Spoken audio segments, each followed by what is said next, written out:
पंजाब के नए वजीर आला का इंतखाब पीर को होगा।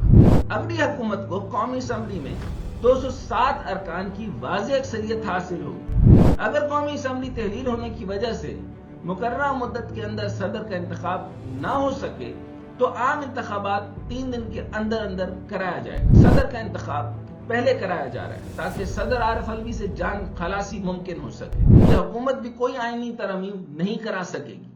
अस्सलाम वालेकुम, मैं डॉक्टर हसन जावेद और आप देख रहे हैं मेरे डिजिटल चैनल। इंतखाबात के बाद पैदा होने वाली सियासी गर्मा गर्मी दिन ब दिन बढ़ रही है और इस गर्मा गर्मी में सदर मुमलकत ऑफिस ने भी अपना हिस्सा डालना जरूरी समझा। नए इंतखाबात के बाद सदर मुमलकत को 15 रोज के अंदर कौमी असम्बली का इजलास तलब करना होता है, जो एक आईनी फरीजा है।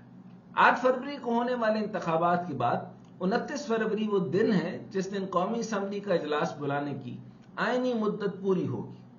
सदर मुमलकत को 29 तारीख तक या इससे पहले अगर वो चाहें तो इजलास बुला सकते हैं, लेकिन अब सुनने में आ रहा है कि सदर मुमलकत ने असम्बली कोरम पूरा ना होने की वजह से असम्बली पे दस्तखत से इनकार कर दिया।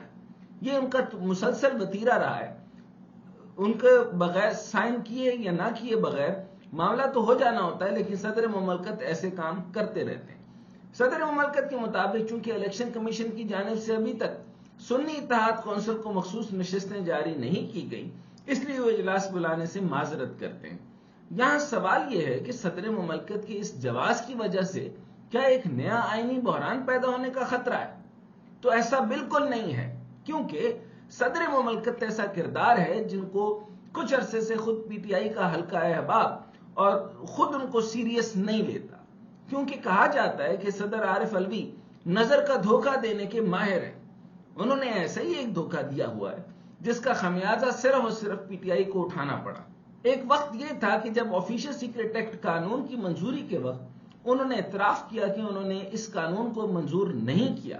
इसके बाद खामोशी से सदारती प्रोटोकॉल के मजे लेते रहे, किसी अदालत किसी फोरम से रुजू ना किया और इस कानून के तहत इमरान खान और शाह महमूद को 10-10 साल की सजा हुई। वैसे भी सदर मुमलकत बहुत पहले से ही कह चुके हैं कि मैं इस उम्र में कोई एडवेंचर करने के मूड में नहीं, इसलिए इनसे कोई ऐसी तवक्को नहीं की जा सकती कि वो कोई आईनी बहरान पैदा करें।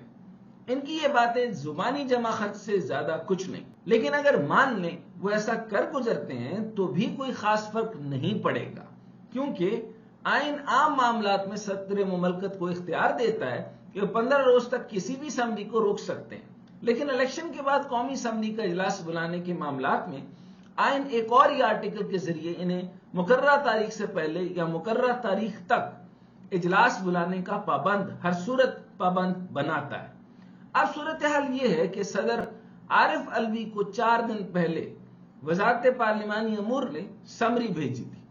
सदर मुमलकत ने इजलास बुलाने की समरी पर अब तक दस्तखत नहीं किए। आरिफ अलवी ने तहाद समरी मंजूर या मुस्तरद नहीं की, सिर्फ जुबानी मौक़िफ़ सामने आया है। लेकिन अगर वो समरी पर दस्तखत नहीं करते तो आर्टिकल 91 की दफा 2 के तहत 21 दिन तक इजलास बुलाना लाजिम है। सदर इजलास नहीं भी बुलाते तो 29 फरवरी को कौमी असम्बली का इजलास हर सूरत हो जाएगा और 29 फरवरी को होने वाले इजलास आइन के ऐन मुताबिक होगा, जिसके सारे इंतजामात पार्लिमानी वजारत करेगी। इसके अलावा आइन स्पीकर कौमी असम्बली को भी ये इख्तियार देता है कि वह आज खुद इजलास बुला सकते हैं और हर्फ उठाने के लिए असम्बली की कार्रवाई को जारी रख सकते हैं, जो बिल्कुल कानूनी होगी। इस तरह ये बात तो है कि सदर मुमलकत इजलास बुलाए या ना बुलाए, इससे कोई फर्क नहीं पड़ेगा, ना ही कोई आईनी बहरान पैदा होगा। इसलिए इम्कान है कि 1 मार्च तक नए वजीर आजम का इंतखाब हो जाएगा और वो हलफ भी उठा लेंगे, जिसकी तैयारी भी की जा रही है। हलफ बर्दारी की तकरीब में chief justice of Pakistan justice Qazi Faez Isa, chief election commissioner Sikandar Sultan Raja, joint chief of staff committee के chairman general Sahir Shamshad Mirza, chief of army staff general Syed Asim Munir, chief of naval staff admiral Amjad Khan Niazi, chief of air staff air chief marshal Zaheer Ahmed Babar, निगरान वजीर आजम अनवारुल हक काकड़, इनकी वफाकी काबीना, इस्लामाबाद में तैनात गैर मुल्की सफरा, हाई कमिश्नर्स, आला सिविल और अस्करी ओहदेदारान, सुप्रीम कोर्ट और हाई कोर्ट के जज साहिबान, वफाकी secretaries, attorney general of Pakistan, auditor general of Pakistan, वजीर आला पंजाब, सिंध और सूबों के गवर्नर और दूसरी आला शख्सियात मदऊ करने की प्लानिंग मुकम्मल कर ली गई है। 8 फरवरी के होने वाले इंतखाबात के बाद धांधली के इल्जामात के दरमियान इलेक्शन कमीशन ऑफ पाकिस्तान अब 9 मार्च तक सदर मुमलकत के ओहदे के लिए इंतखाबात कराने की तैयारी कर रहा है। आइन के आर्टिकल 41 सेक्शन 4 के तहत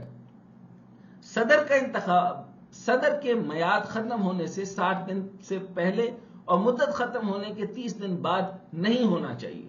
अगर कौमी असम्बली तहलील होने की वजह से मुकर्ररा मुद्दत के अंदर सदर का इंतखाब ना हो सके तो आम इंतखाबात 3 दिन के अंदर अंदर कराया जाएगा। आम इंतखाबात 8 फरवरी को हुए, इसलिए 100 रुकनी सेनेट में से निस्फ की रिटायरमेंट से सिर्फ 2 रोज कबल सदारती इंतखाब 9 मार्च तक कराना जरूरी है। लेकिन यह मामला भी रूटीन से कुछ हटकर है, क्योंकि हमेशा पहले सेनेट और इसके बाद सदारत का इंतखाब होता था, लेकिन इस बार हिफ्ज़े मा तकद्दुम सदर का इंतखाब पहले कराया जा रहा है ताकि सदर आरिफ अलवी से जान खलासी मुमकिन हो सके और वो आने वाली हुकूमत के लिए मजीद मसाइल पैदा ना कर सके। सेनेट के इंतखाबात भी मार्च के पहले हफ्ते में होने थे, लेकिन कौमी और सूबाई असम्बलियों के इंतखाबात में ताखीर के बायस सेनेट इंतखाबात अब मार्च के आखिरी या अप्रैल के पहले हफ्ते में होंगे, जिसका मतलब है ऐवान बाला कुछ मुद्दत के लिए गैर फाल और नामुकम्मल रहेगी। आइंदा सदारती इंतखाबात के तनाजुर और आसिफ जरदारी की जीत को यकीनी बनाने के लिए पार्टी ने अपने 2 सेनेटर्स निसार खोड़ो और जाम महताब डहर को सिंध असम्बली में बतौर MP हलफ उठाने से रोक दिया। सदर मुमलकत के इंतखाब के फॉर्मूले के मुताबिक एक सेनेटर का 1 वोट शुमार किया जाता है, जबकि सिंध असम्बली में तकरीबन 4 वोटों के बराबर 1 वोट होगा। इस तरह आसिफ जरदारी को सदारती इंतखाबात में फायदा होगा। कौमी असम्बली में 6 जमाती इत्तेहाद होने के बाद भी यह हुकूमत कौमी असम्बली में 2/3 अक्सरियत से महरूम है। अगली हुकूमत को कौमी असम्बली में 207 अरकान की वाज़ेह अक्सरियत हासिल होगी। 2/3 अक्सरियत हासिल नहीं है और नहीं होगी, इसलिए यह हुकूमत भी कोई आईनी तरमीम नहीं करा सकेगी। आज सिंध असम्बली में स्पीकर और डिप्टी स्पीकर के इंतखाबात का मरहला भी बआसानी मुकम्मल हो गया। स्पीकर और डिप्टी स्पीकर सिंध असम्बली का इंतखाब खुफिया राय शुमारी के जरिए हुआ। ताहम सुन्नी इत्तेहाद कौंसिल के अरकान ने वोटिंग के अमल का बायकॉट किया। वोटिंग का अमल मुकम्मल होने के बाद गिनती की गई और स्पीकर आगा सिराज दुरानी ने नताइज का ऐलान करते हुए बताया कि सैयद अवैस कादिर शाह 111 वोट लेकर स्पीकर मुंतखब हो गए। MQM की उम्मीदवार सूफिया सईद शाह ने 36 वोट हासिल किए। आगा सिराज दुरानी ने सैयद अवैस कादिर शाह से ओहदे का हल्फ लिया, जिसके बाद उन्होंने अपनी जिम्मेदारियां संभाल ली। इसके बाद डिप्टी स्पीकर का इंतखाब हुआ, जिसमें पीपल्स पार्टी के Anthony Naveed deputy speaker Sindh assembly मुंतखब हो गए। पंजाब के नए वजीर आला का इंतखाब पीर को होगा। वजारत आला के मनसब के लिए सुन्नी इत्तेहाद कौंसिल के नामजद उम्मीदवार मियां असलम इकबाल हल्फ उठाने के लिए असम्बली न पहुंच सके, जिसके बाद सुन्नी इत्तेहाद ने अपना उम्मीदवार तब्दील कर दिया। PTI के रूपोश रहनुमा हमाद अजहर के मुताबिक वजारत आला का उम्मीदवार तब्दील करने का फैसला नामजद उम्मीदवार असलम इकबाल की मुशावरत से किया गया है। PTI के मुताबिक अब सुन्नी इत्तेहाद कौंसिल की तरफ से राना आफ्ताब अहमद खान वजारत आला के उम्मीदवार होंगे। अब देखना यह है कि ये पंजाब की हुकूमत किस करवट बैठती है और आगे आने वाले वक्त के अंदर किसके लिए क्या क्या मसाइल पैदा होंगे। आने वाले वक्त में हम इसको डिस्कस करेंगे। इसको देखने के लिए हमारे चैनल से जुड़े रहिए।